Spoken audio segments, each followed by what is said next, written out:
માતાજી દર્શક મિત્રો, હું આચાર્ય દુર્ગાપ્રસાદ શાસ્ત્રી આપ સૌનું સ્વાગત કરી રહ્યો છું. આપણે માતાઓની આરાધના કરી રહ્યા છીએ. નવરાત્રિનો પ્રસંગ છે. રાત્રે ગરબા હોય અને સવારની અંદર કદાચ આપણે માતાનું પૂજન કરીએ છીએ, આરાધન કરીએ છીએ. જે લોકો સિદ્ધ છે, જે લોકોને સિદ્ધિની જરૂર છે, તે રાત્રે માતાનું જાગરણ કરી અને એની અંદર માતાની આરાધના જુદા જુદા ચક્રોની અંદર કરી અને સિદ્ધિને પ્રાપ્ત કરે છે. આ શક્તિ આરાધનાનો પર્વ એ ખરેખર એક વિશેષ પર્વ કહેવાય કે જેના લીધે તમારા તન મનની અંદર રહેલા તમામ વિકારો દૂર થાય છે.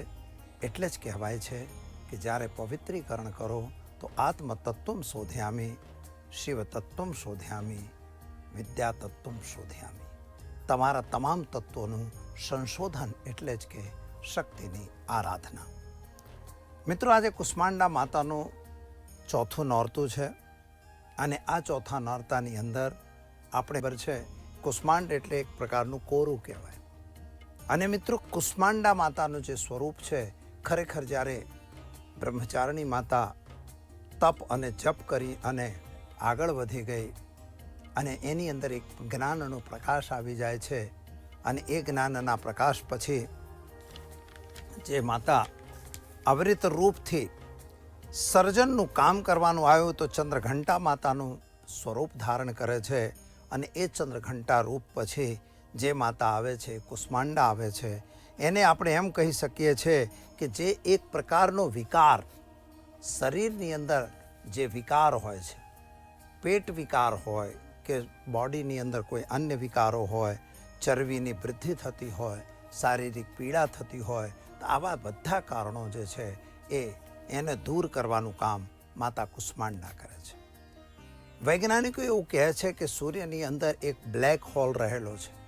એકચ્યુઅલી બ્લેક હોલ છે શું એ તમે સમજો તો બ્લેક હોલનો ભાગ જે છે ખરેખર જ્યારે ચારે બાજુથી હિલિયમ, હાઇડ્રોજન એવા વાયુઓ ત્યાં સળગતા હોય તો વચ્ચેનો ભાગ આપણને કાળો દેખાય છે. એકચ્યુઅલી એ કાળો નથી. કુષ્માંડા માતા વાસ્તવિક રૂપથી સૂર્યની મધ્યની અંદર રહેલી માતા છે. અને એ જે સૂર્યની મધ્યની અંદર માતા છે એને જ આપણે કહીએ છીએ કુષ્માંડા માતા. અને એ કુષ્માંડા માતા, કુષ્મા અંડમ, એની અંદર શું છે તમને ખબર નથી. કુષ્માંડા માતાનો જ્યારે વિકારની વાત થતી હોય, જ્યારે એની ચર્ચા સ્વરૂપની વાત થાય ત્યારે એની અંદર શું રહેલું છે ખબર પડતી નથી. ચારે બાજુથી બધું બંધ છે. રુધિરા લુપ્ત સંયુતા, રુધિરથી લુપ્ત છે. જ્યારે તમે માંસપિંડની ચર્ચા કરો તો જગતની અંદર એ માંસપિંડની ચર્ચામાં એની અંદર વાત આવે છે રુધિરા લુપ્ત સંસ્યા. એ રુધિરા લુપ્ત થયેલી માતા કહેવાય છે. અને અહીંયા એ જ ચારે બાજુથી બંધ છે. એટલે કે જ્યારે એની સ્થિતિનું નિર્માણ થાય છે તો કહેવાય છે સૃષ્ટિની જે શરૂ કરવાની, સૃષ્ટિની શરૂઆતની જે માતા છે એ આદ્ય શક્તિ કહેવાય. એટલે ખરેખર એ આદ્ય શક્તિ માતા જે છે સૂર્યલોકની મધ્યની અંદર નિવાસ એનું છે. અને મિત્રો, એને 8 ભુજાવાળી માતા છે. એક ભુજા નથી, 8 ભુજા છે. 8 ભુજા એટલે અષ્ટ દિશા જે કહેવાય છે. તો 8 દિશાઓ તરફ એનો પાવર છે. 8 દિશાઓ એટલે કે ચારે બાજુથી એ બંધ છે. અને એવી અંદર જ્યારે વિકાસ થાય, માતાની સ્તુતિ પહેલાં આપણે કરી પછી આગળ વાત કરીએ. યા દેવી સર્વભૂતેષુ કુષ્માંડા માતા રૂપેણ સંસ્થિતા નમસ્તસ્યૈ નમસ્તસ્યૈ નમસ્તસ્યૈ નમો નમઃ. માં જે જગદંબિકાનું સ્વરૂપ, જે કુષ્માંડાનું સ્વરૂપ છે, સિંહના વાહન ઉપર બેઠેલી છે. તમારા પેટના વિકારોની અંદર જે બી તકલીફો છે, એ માંસ વિકાર હોય, પેટ વિકાર હોય, આંતરડાનો રોગ હોય કે પછી તમારે અન્ય કોઈ પણ પ્રકારનો રોગ આપણા પેટની અંદર હોય તો એને દૂર કરવું હોય તો મા કુષ્માંડાની શરણમાં જવું પડે. એના વિકાર માટે તમારે પ્રયોગો કરવા પડશે. મિત્રો, એને 8 હાથ છે આપણે જેમ જોયું. અને એનું વાહન તો સિંહ આપણે કહી દીધું. રોગ અને શોકને દૂર કરનારી એવી માતા છે જે કુષ્માંડા માતા છે. અષ્ટ સિદ્ધિ આપવાવાળી 8 ભુજા એટલે 8 સિદ્ધિઓ, 8 પ્રકારની જે સિદ્ધિ હોય છે તો એ તમામ 8 પ્રકારની સિદ્ધિ અણિમા ગણિમા અણિમા મહિમા જે ગરિમા આ તમામ સિદ્ધિઓ તમને જે પ્રાપ્ત અપાવી શકે છે એ કોણ છે? માં કુષ્માંડા છે. કુષ્માંડાનું સ્વરૂપ રક્તવર્ણા છે. સામાન્ય રીતે એનું રક્તવર્ણ સ્વરૂપ છે, કેસરીથી થોડો ઘાટો રંગ કહેવાય એવી આ માતાનું સ્વરૂપ કહેવાય છે. અનાહત ચક્રની અંદર આપણે એને જુએ છે, ઋષિ ચક્રો જે છે, ઋષિ મુનિઓ જે છે આ જગદંબિકાને અનાહત ચક્રમાં જુએ છે. હવે અહીં એક બીજો અર્થ થાય કે અનાહત ચક્રનો મતલબ થાય છે મિત્રો હાર્ટમાં. હૃદય રુધિરથી લુપ્ત હોય છે. રુધિરા લુપ્ત સંભવામ એટલે મા જગદંબિકાનું જે હૃદય છે એ ખરેખર રુધિરથી લુપ્ત હોય છે. રુધિર લુપ્ત એટલે હાર્ટ. જે તમારું હાર્ટ છે એ શું કરે છે? લોહીનું ભ્રમણ આખા બોડીની અંદર કરે છે. સૂર્યના મધ્યમાં એટલે કે તમારું જે બોડી છે એના સેન્ટર ભાગની અંદર માતાનું સ્વરૂપ રહેલું છે અને ત્યાં જ મા જગદંબિકાનું જે કુષ્માંડા સ્વરૂપ છે ત્યાં નિવાસ કરતું હોય છે. મિત્રો એક વાત શું છે કે અનાહત ચક્ર એટલે આપણા હાર્ટ ચક્ર જેને પણ કહીએ છીએ તો એ હાર્ટ ચક્રની અંદર પણ માતા એનું સ્વરૂપ આપણને દેખાય છે. આવી માતા જે છે સામાન્ય રીતે એ મોટું મસ્તક, એનું માથું જે છે એ ખૂબ મોટું છે, વિશાળ મસ્તકવાળી માતા છે. હાથની અંદર જુદા જુદા એના આયુધો રહેલા છે. હાથની અંદર માતા જે છે એ કળશ રાખેલું છે, કમળનું પુષ્પ રહેલું છે, ધનુષ અને વાણ રાખેલી છે. એવી આ જગદંબિકા જે છે એ ખૂબ તેજસ્વી છે. આપણી નજર એના ઉપર ટકી શકતી નથી એવી આ માતા છે. અને અષ્ટદલ કમળ એની અંદર નિવાસ. જ્યારે યોગી લોકો માતાનું ધ્યાન ધરે છે તો એ માતા જે છે એ ત્યાં એનું ધ્યાન ધરતા હોય છે અને એ અષ્ટમુદ્ધિ જે માતા છે એ અષ્ટદલ કમળની અંદર રહેલી છે. હવે આ માતા જગદંબિકાની જે સ્વરૂપ છે એ ખરેખર અલૌકિક સ્વરૂપ કહેવાય અને સૃષ્ટિની રચનાની એને શરૂઆત કહેવાય. જ્યારે સૃષ્ટિની રચનાની શરૂઆત થાય છે મિત્રો, અને તમારી કુંડળીની અંદર જ્યારે આપણે વાત કરતા હોઈએ તો ઘણી વખત લોકો પૂછતા હોય છે, તો સામાન્ય રીતનો નિયમ એવો છે કે જે કુષ્માંડા માતા છે એ સૂર્ય નામનો તમારો જે ગ્રહ છે, તમારા બોડીની અંદર આપણે ગ્રહમંડળની વાત કરી લઈએ તો સૂર્ય નામનો જે ગ્રહ છે એ ખરેખર એ કુષ્માંડા માતાથી જોડાયેલો ગ્રહ છે. કુષ્માંડા માતાની આરાધના કરતો જો તમારો સૂર્ય નબળો હોય, તમારો સૂર્ય કમજોર હોય તો એ કુષ્માંડા માતા તમને મદદ કરતી હોય છે. એની આરાધનાથી તમારે સૂર્ય સાથેના જે સંબંધો ગડબડ હોય, એના લીધે જે કાર્યો બગડતા હોય, નોકરી વગેરેમાં તમને જે તકલીફ પડતી હોય તો મા કુષ્માંડાની આરાધના કરવાથી તમને અવશ્ય માતાનું પૂજન કરો. ધૂપમ દીપમ ચ નૈવેદ્યમ. ધૂપ, દીપ અને નૈવેદ્ય આ પૂજાનો મેઇન વસ્તુ છે. ધૂપ એટલે કે અગરબત્તી અથવા ધૂપ હોય તો એ માતાની સામે ચાલુ કરો. દીપમ છે, દીવો પણ આપો. મિત્રો માતાના દીવા માટે 2 નિયમ છે કે દીવો કેવી રીતે કરવો.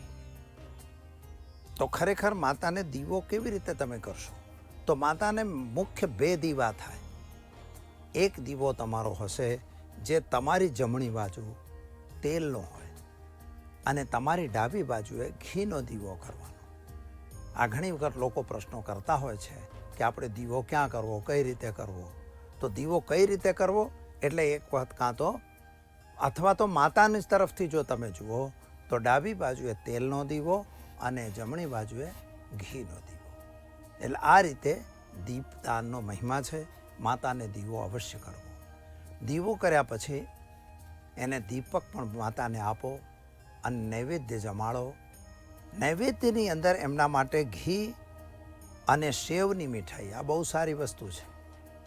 જે વેસનના સેવ આવે એ સેવને ગોળની રસીમાં બનાવી દેવી અને ગોળ અને ઘીથી મિશ્રિત કરી એ જે સેવ બનાવવામાં આવે છે એ સેવનો ભોગ આ માતાને ધરાવવામાં આવે છે.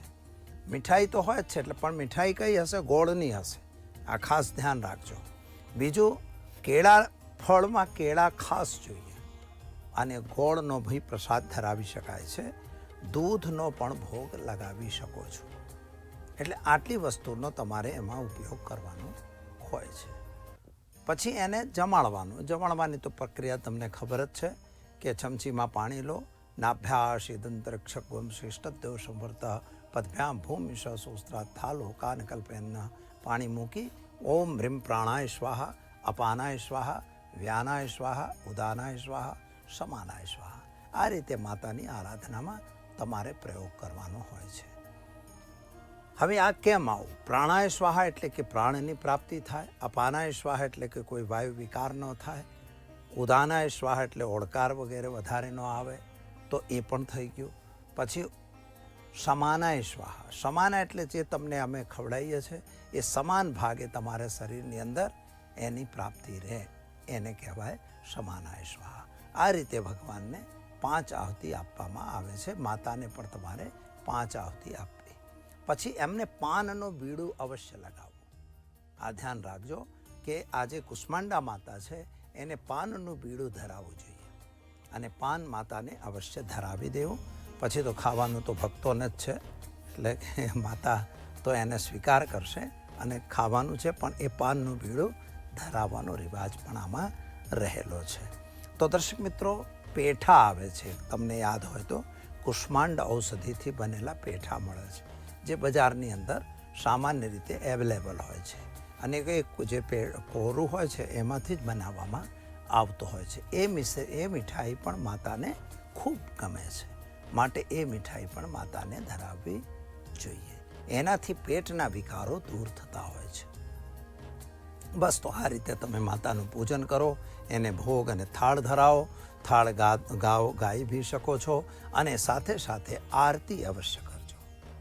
ચંદ્રમા મનસો જાતાશ્ચક્ષો સૂર્યો અજાયત શોસ્ત્રાધ્વાજશ્ચ પ્રાણશ્ચ મુખાત અગ્નિરજાયત. એ માતાની આરતી ઉતારો. આરતી ઉતાર્યા પછી એ આરતી બધાએ લેવું, માતાને પણ આરતી અર્પણ કરવી અને આરતી લીધા પછી માતાની જોડે ક્ષમા યાચના અવશ્ય કરજો. અપરાધ સહસ્ત્ર ભાજનમ પતિતમ ભીમ ભવાણુદરે અગતિમ શરણાગતમ હરે કૃપયા કેવલ આત્મસાત કરો. હે મા ભગવતી, મારી જે બી ભૂલ થઈ હોય એને ક્ષમા કરી અને અમને માફ કરજો. કારણ કે ક્ષમા યાચના મિત્રો બહુ સારી વસ્તુ છે. ક્ષમા યાચના કરવાથી તમારા તમામ જે બી ભૂલ થઈ હોય એને માતા માફ કરે છે.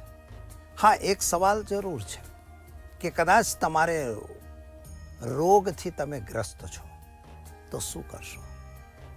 એના માટે આજે હું તમને એક પ્રયોગ બતાવી રહ્યો છું કે જે લોકો રોગગ્રસ્ત હોય, તમારા ઘરમાં કોઈ બી વ્યક્તિ બીમાર હોય, તો એના માટે કુષ્માંડા માતાનું આ પૂજન અવશ્ય કરો. એનાથી તમને રાહત અવશ્ય મળશે. એની અંદર 2 પ્રયોગો છે. પહેલાં તો એક બાજોટ લેવાનું છે મિત્રો, અને કેસરી કલરનું કપડું પાથરી એના ઉપર તમારે ચણાની દાળની 9 ઢગલી મૂકી, એના ઉપર સોપારી, સિક્કા, પાન નીચે મૂકી સોપારી, સિક્કા મૂકવા. એના ઉપર 1-1 રૂપિયાનો સિક્કો પણ તમારે મૂકો. 5 મૂકશો તો વાંધો નથી, પણ 1 રૂપિયો તો મૂકવો જ પડશે. એ સિક્કા મૂક્યા પછી તમારે શું કરવું કે માતાને સામે બેસી ઓમ ગંગણપતય નમઃની 1 માળા અને ઓમ કાલ ભૈરવાય નમઃની 1 માળા, એ મંત્રની 1-1 માળા કરવી. પણ પહેલાં ગણપતિની માળા થશે, પછી માતાના મંત્રની થશે. ઓમ ઐં હ્રીં ક્લીં કુષ્માંડા દેવ્યય નમઃ. ઓમ ઐં હ્રીં ક્લીં કુષ્માંડા દેવ્યય નમઃ. મમ રોગમ નિવારે સ્વાહા. બસ આ મંત્ર અવશ્ય પાછળ લગાડજો. મમ રોગમ નિવારે સ્વાહા. બસ આટલો પ્રયોગ કરો. 9 માળા કરી દેવાની અને ત્યારબાદ તમારે ફરીથી ઓમ કાલ ભૈરવાય નમઃ એની 1 માળા કરી દેવી. આ એની પ્રક્રિયા છે. આ રીતે તમે કરશો તો નિશ્ચિત કરીને માતાને એક ફૂલ ચડાવવાનું છે, પણ પીળું ફૂલ ચડાવવાનું. પીળા ફૂલની સાથે તમને પેઠાની મીઠાઈ ચડાવવાની, અને પેઠાની મીઠાઈ કાજુ, દ્રાક્ષ, બદામ જે કાંઈ બી હોય એ પણ તમે માતાને ધરાવી શકો છો. દર્શક મિત્રો, આ રીતે એનું સ્થાપન કરી અને પૂજન કરી, મંત્રનો જાપ કરી, ત્યારબાદ એ જે મીઠાઈ કે જે બી તમે ત્યાં ધરાવેલું છે એ જે તે વ્યક્તિને, બીમાર વ્યક્તિને આપશો એટલે એને રાહત અવશ્ય મળવા લાગશે. તો દર્શક મિત્રો, સમય થયો છે રજા લેવાનો. આવતીકાલે ફરી મળીશું નવા વિષય સાથે. આપશો આચાર્ય દુર્ગાપ્રસાદ શાસ્ત્રીની ઇજાજત. નમસ્કાર.